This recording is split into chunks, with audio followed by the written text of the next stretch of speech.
Faktet na kallëzojnë që në vitin 2024-2025 mbrojtësin më të madh të lirisë së medias edhe shprehjes e kena pas sistemin gjyqësor. Ki vendim të gjykatës kushtetuese, që e ka rrëzu një për ligjeve më të rrezikshme që kemi pas ndonjëherë. E kemi rastin e IKD-s në gjykatën supreme sa i përket KPM-s, që është metoda jone vetme me parandalu kopjen e atij institucioni në tërësi, sa aty ka ndodhur shumë problematika. E kemi raste gjykime sidomos në veri, të paktën 2 idive që janë gjykime të mira në harmoni me standardet e gjykatës evropiane për drejtat e njerëzit, dhe unë i përcjell edhe rastet e padive për shpifje, po ndoshta folin pak më vonë. Kështu që për mua, nëse është diçka më gëzu situatës që na i kemi, është që kemi një sistem gjyqësor që në përgjithësi me kritika që kom normalisht, për shembull kemi rastin e Dimalit që mendoj që gjykata ka mujtë ndryshe me trajtu, shumë më mirë, na kemi mendësi të gjyqtarëve që është shumë e rëndësishme pro lirisë medias. Dhe kjo është diçka që u ndërtu me vite.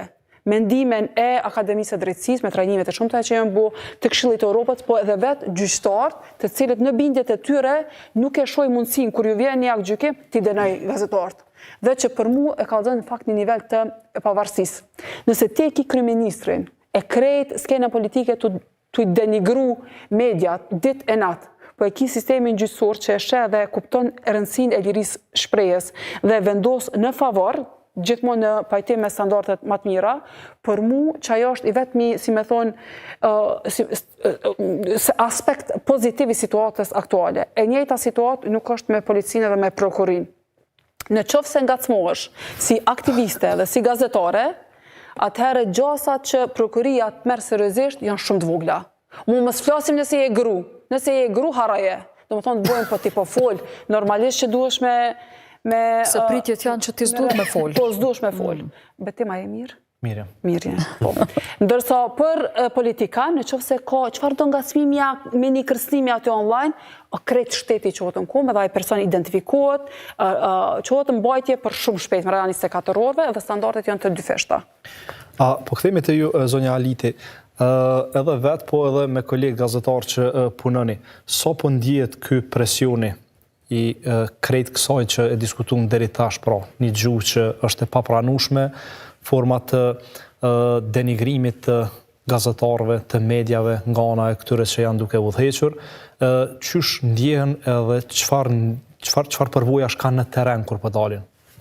Natyrisht është ndoshta qeveria e 4 që e përcjelli kështu në terren mandej këtë pjesën e debateve dhe në baza ditore e kam komunikoj edhe me politikanë edhe me gazetarë dhe krejt, është problemi, duron zamër që duhet me folë edhe na vazhdimisht e kritikojna edhe jem një grupi caktuar që vetë korrigjohemi, është një farë sfide sepse me shumë lehtësi në për studio televizive njerëzit linçohen, i thuhet hajnë mashtrues edhe secilin fjalë tjetër që zorë që të vjen me ndëgju edhe nëse je veç si shikues në shtëpi, madje shpesh them që këto debatet në prime time që janë të shumta, shpesh herë duhet me pas kujdes edhe me kë dhe si ndëgjojmë, sepse gjua është jashtëzakonisht e rëndë që të përdoret në atë kohë dhe me shumë lehtësi. Kjo është një sfidë që po përballen mediat, por nuk ka ardhur brenda ditës. Kjo është narracion që është ndërtu prej kuvendit të Kosovës, edhe është bartë njëjtë edhe në institucione tashmë edhe në media. Ne duhet të heqim dorë prej kësaj forme të debatit edhe të formës të bërit politik, po ashtu edhe ti mundesh me kritiku dikë, pavarësisht a është prezent në studio apo nuk është prezent, edhe pa i thonë rëndës, mashtrues, edhe pa etiketu familjen e tij. Që kjo është brenga kryesore që domosdoshmërisht bëhet pjesë familja e një sulmit verbal në rrjetet sociale dhe në studio televizive pa qenë hiç.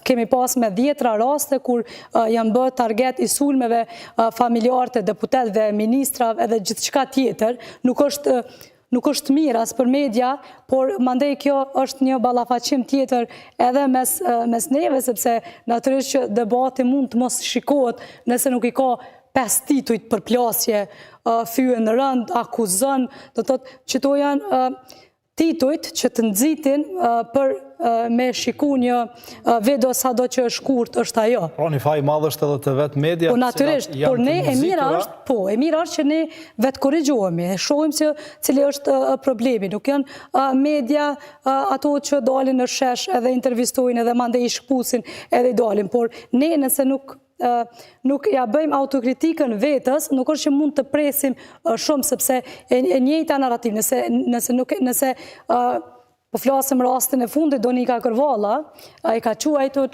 një kolegë tonë rrugaq, ajo s'ka vend në studio televizive, as të kolegët të tjerë, që kjo është formë e revoltës që duhet me bo nasi kolegë, po na me nëzispresim tjetri e merë në intervjistë, sepse potencialisht edhe në të njëjtin ka pas raste kur politikanët të caktuar në studio televizive kanë ofendu, kanë fy kolegë tjerë, edhe panelet të tjerë, edhe moderatori ka hesht.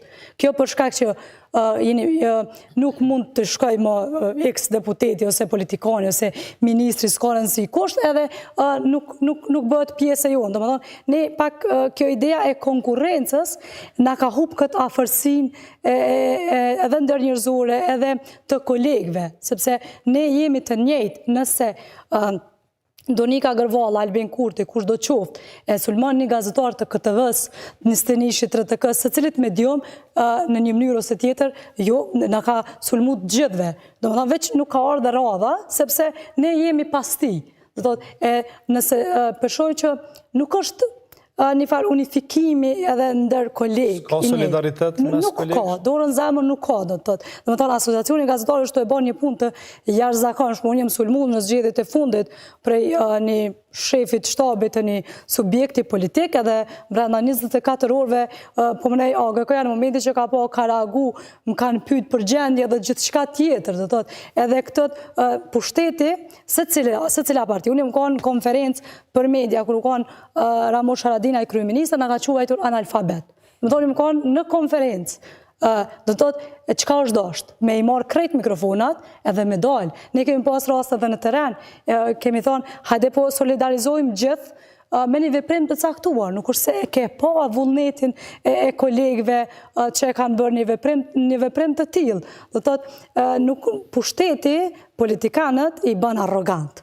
S'ka rëndësi se kush është në pushtet. Do thotë, edhe nuk është njëjtë, se vazhdimisht na thojnë që ju po sulmoni prej vetë vendosjes. Ne jemi sulmu edhe prej subjekteve tjera politike. Kem pas rast të caktuar, ish kryeministër ka dalë me një postim publik, edhe ka folë për një medium të caktuar. Thot ka thonë që bëjnë agjend kundër ti. Edhe ajo është sulm. është përdorur një rast të RTK-ja ndaj mediave. Edhe RTK-ja, e patëm rastin e fundit Adelina Ismaili në lajmet qendrore, muziku ka dalë për Kadri Veselin. Do të thotë, nuk është që ka ndryshu, do të thotë, edhe ne duhet patjetër që mos t'i lejojmë. Njerëz nuk e kanë vendin në studio televizive njerëzit që kanë ushtru dhunë. Deri në një vendim tjetër të gjykatës. Sot, në studio televizive, për të qenë shumë fermë të gjithë, ki plot njerëz që dalin flasin edhe kanë akt akuza. Edhe kanë akt akuza për dhunë. Do thotë, hajde deri sa të pastrohet, nuk po them që duhet tjetë pjesë e linçimit edhe gjithçka tjetër. Deri sa të pastrohet me sistem të drejtësisë. Do thotë, spakun minimumin që ka mundemi me bë, mundemi me bë qatë formë. Do thotë, nuk është në rregull nëse një person del në TikTok më shumë se 10 herë edhe i shkojnë 2 video 1 milion, edhe ti nesër e ki në studio televizive. Nuk përfaqëson asnjë vlerë.